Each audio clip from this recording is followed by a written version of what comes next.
Something that I felt was extremely important in what I talked to you about today is that I'm not promoting people learn how to read other people's faces so that you can determine if someone's lying to you.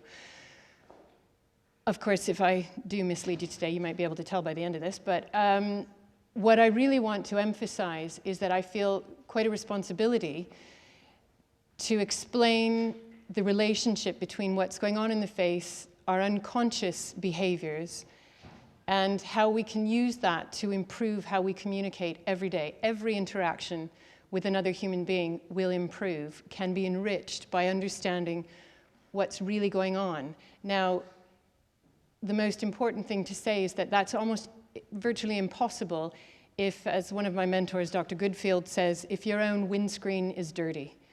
If your windscreen emotionally isn't clear, think of the expressions we use, like a blinding rage, blinded by emotion. That is absolutely true. If you are not clear about what's going on, if you're not honest with yourself about your own emotions, your triggers, hotspots, things that really upset you, that might, in fact, blind you to what's going on with someone else, this sort of nonverbal communication is almost impossible.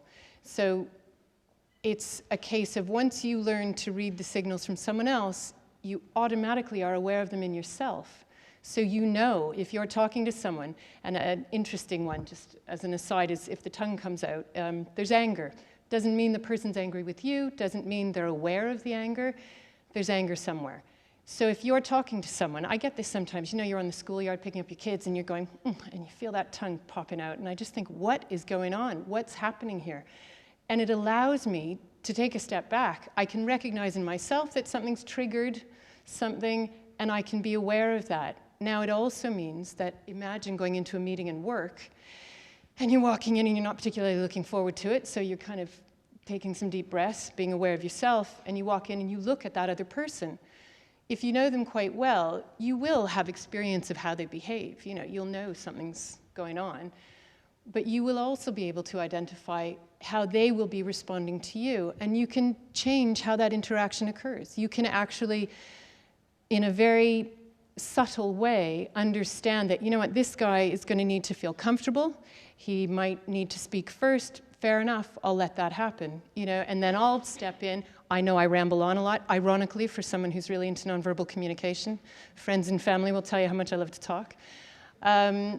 You can understand then, you can identify what individual strategies are, and you can respond to those, but you must be aware of your own first. It's quite obvious. Think of Strictly Come Down, Strictly Dance, or what's the other one, Dancing on Ice, whichever one you want. If you're not honest as a pairing in that, if both partners aren't completely clear about what they're capable of, anything can happen, which sometimes makes good telly, but you never know. So I just really quickly, I'm conscious of how long I've just talked on my very first slide. Have a look at these three. Anybody recognize them? Just out of curiosity, anybody know this picture? So just have a quick look and see what strikes you about the three of them. If you can write it down, great. If not, don't worry about it. But just look at them and see what you can see in those faces.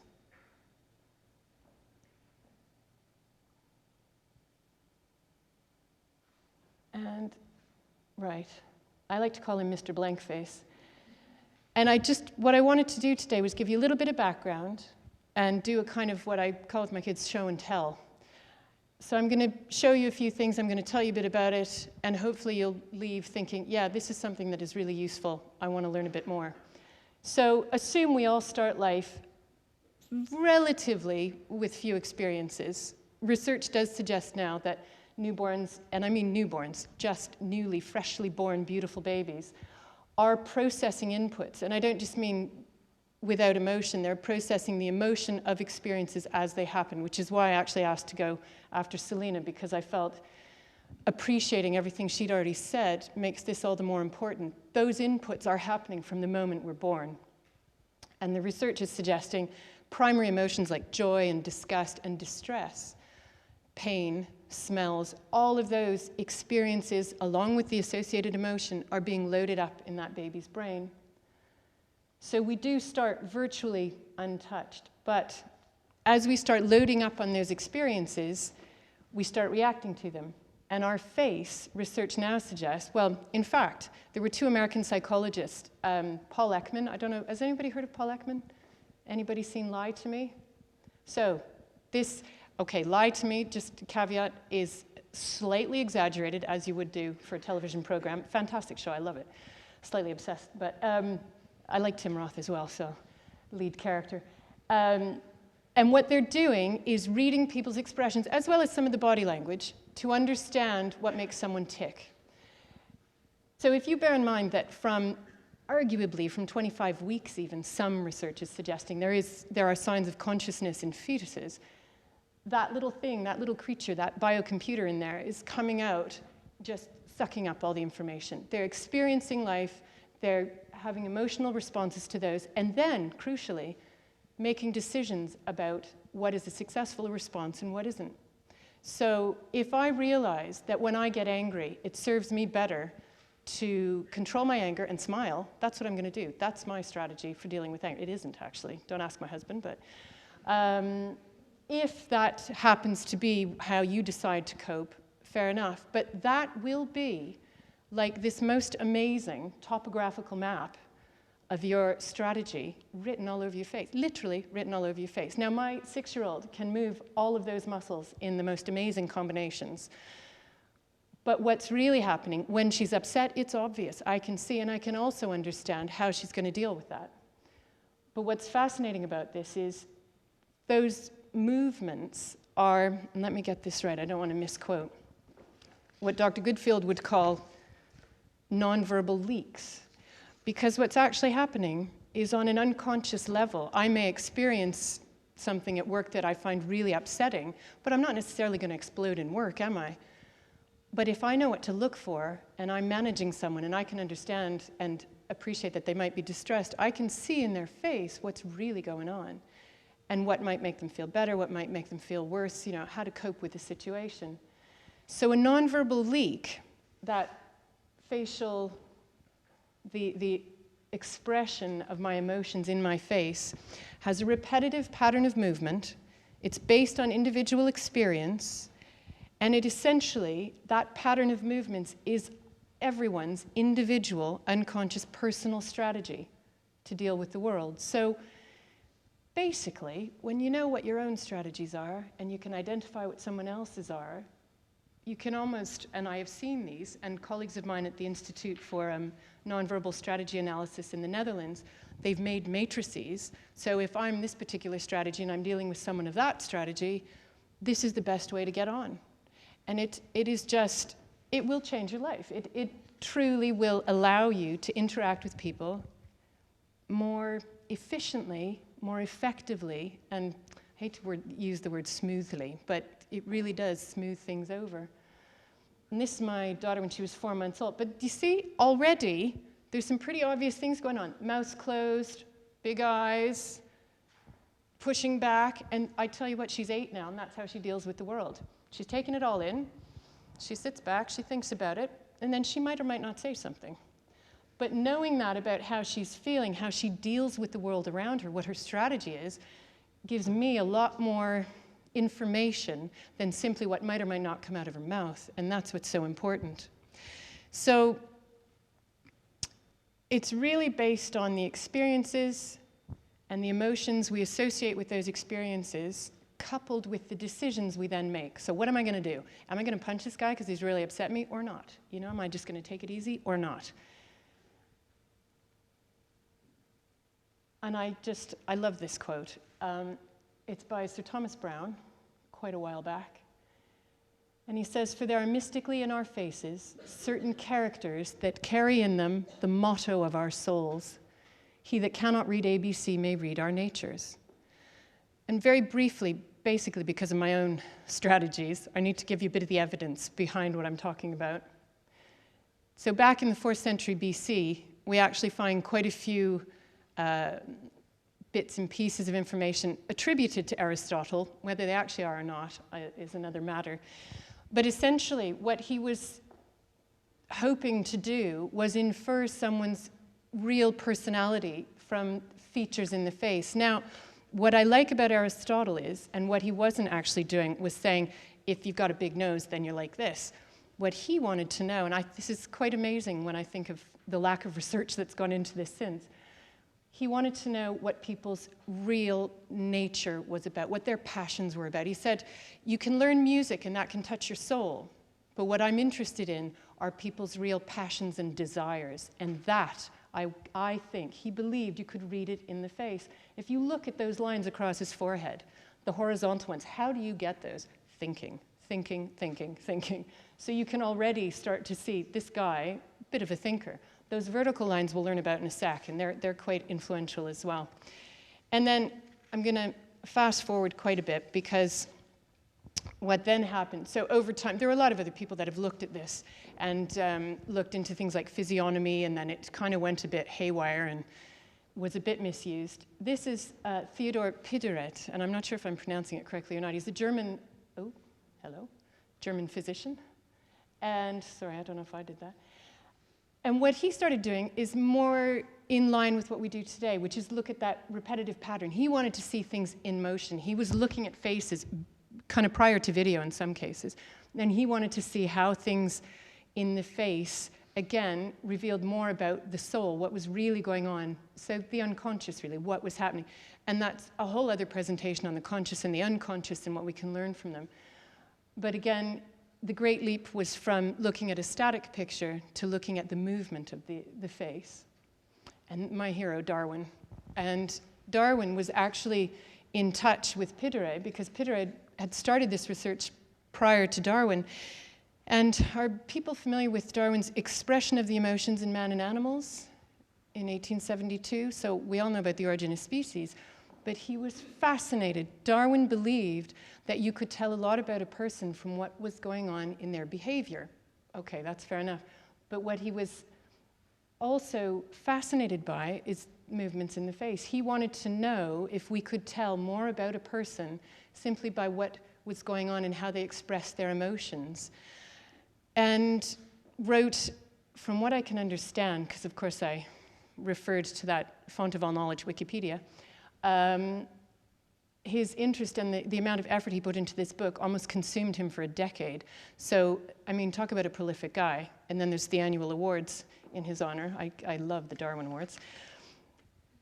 More recently, so I think it's pretty good pedigree, you've got to agree.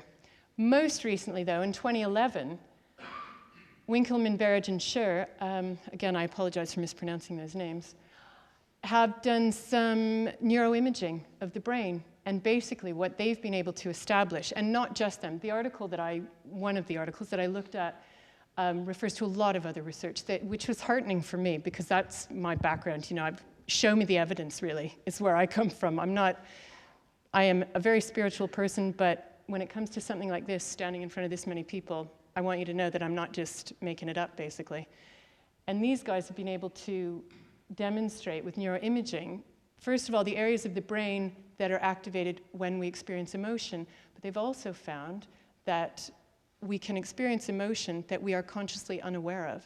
So these different parts of the brain that are stimulated when we experience emotion are stimulated, but we are unaware that we are reacting to them, which is fabulous for me to hear, because that is essentially what I'm saying, that what you can see in the face, that nonverbal leak, that strategic, the pattern of facial movements that forms your strategy, is actually something that is occurring unconsciously that we will be unaware of unless we know how to read it. So I figured, okay, cut to the chase, show me some stuff. Right, surprise. Everybody see that? What a surprise. What you need to look for here, his mouth's open, slightly slack jaw, big, wide open eyes, and those brows are high. And think in your head of the people you know whose eyebrows are permanently up there. So what this is telling us, it's not that, oh my God, they're permanently surprised, but what it's saying is, in their strategy, when they're dealing with the world, there's an element of shock. And that will end up as part of those nonverbal leaks that you can identify when you're looking at someone's face, when you're dealing with them, when you see them react to things. Everybody knows who this is, right? This is a great example. And the reason I've chosen this shot is because look at the lines in that guy's face. And you can appreciate the weight of what he's doing. I would have a lot of lines too. But you can see those lines around his mouth don't just happen overnight. He spent years keeping his anger under control. The tension, the pressure in that mouth, those lips pushed together, his eyes squinting, he's thinking about it. And you want a leader who thinks, and you want a leader who doesn't react to his emotions, right? You don't want a guy blinded with rage, nuke him. That would be bad. You know what I mean? So, not a bad thing to have in your leader. There might be some other aspects you'd want that he doesn't have, but that's a whole other kettle of fish. Notice those vertical lines, and that's what I was talking about. I can't remember whose slide it was, but those vertical lines are significant. There is anger there. This guy experiences that a lot, and he thinks and he thinks. Now, what I wanted to demonstrate as well, because I always prove it to me, show me, you've got to show me. This is him when he's at rest, okay? When he's just listening to something. He's not thinking about how he looks now, but the lines are still there. You can see the creases between the brows. You can't see his thought lines. I wish I was him. His lines are much less defined than mine in the forehead. But around his mouth, you still see them. But look at the lips, nice and relaxed. And look when he's angry. Thin, tense, really deep lines. But he's decided strategically, forget this. I'm not going to explode and punch somebody in the face. I'm going to keep it under control. So, I keep pointing at the screen, which is pointless. This is another goodie, denial. And I promised myself I wouldn't do this, but if you watch the speech where Bill Clinton denies something it's significant, he spends something like 16 minutes talking, and you watch how many times his tongue comes out. And then at the very end, he starts closing his eyes. And think about it. If you're denying something, you're not acknowledging that it occurred. And that's what denial looks like. So all I'm telling you is watch the politicians, see what happens, look for the tongue, the pressed together lips, and see how many times they close their eyes. Now you've got to get a baseline, and this is what I mean. This isn't as straightforward as I'm presenting it right now. A lot of people blink a lot, so you need to ask some initial questions. If you're really doing this properly, there's a whole approach, but we'll get to that another time. But look for the tongue and look for the denial. Tongue and the lips. And this is a great one. You're in a meeting, you've been chatting for half an hour, you think negotiations are going great, and you look across the table and you see this. Stop talking. You're wasting your time. Game over. Time for a coffee. And what you have to remember is a lot of people will do this and they're not aware they're doing it. So, and it has no bearing on how intelligent this person is, how devoted a colleague they could be, nothing. But it tells you that part of their strategy is to trance out. When the poop hits the fan, they're out of the room. So at some point, this has become a very successful way, sorry, I'm yakking on. Suppression. Famous baseball player in the States, lied to Congress, got in big trouble. He's keeping some things under control. We recognize the other chap. Notice he doesn't have any lips here. So I'm suggesting to you with the eyebrows down, like Obama was, with those thoughtful lines across his forehead. None of those are bad things, but in this instance, he's keeping everything suppressed. Everything is under control. And the difference is they're slightly puffed out around the lips. So that's different to the just pushing him down angry. He's consciously and unconsciously keeping stuff in. Right. Look at these guys again.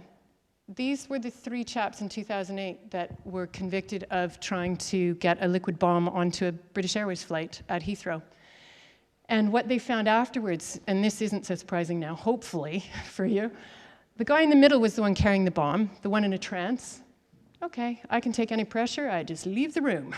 So he was capable of carrying a bomb. This guy was the ringleader, action man, bulgy, surprisey eyes, he can do anything. And the chap on the far end, see those tiny little lips, keeping it controlled, thinking everything through, was more or less the brains behind the operation. And here's where it gets interesting. Strategically, if you think, this guy was pushing everything forward, he was just going, okay, yeah, sure, I'll blow myself up, no problem. And the guy on the end was saying, no, I think we need to wait a day, things aren't going well. Obviously, this guy took control, and it didn't work. If they'd potentially listened to the guy on the end, they might have been successful. The thinker, the strategic guy, this could have worked. So I suppose the point I'm trying to make is there's a lot of information here, but once we can learn to read these signs, to understand those facial expressions, the world's your oyster. And I just found this, and I wanted to put it up because I think we can all kind of relate. And I love Dilbert, so.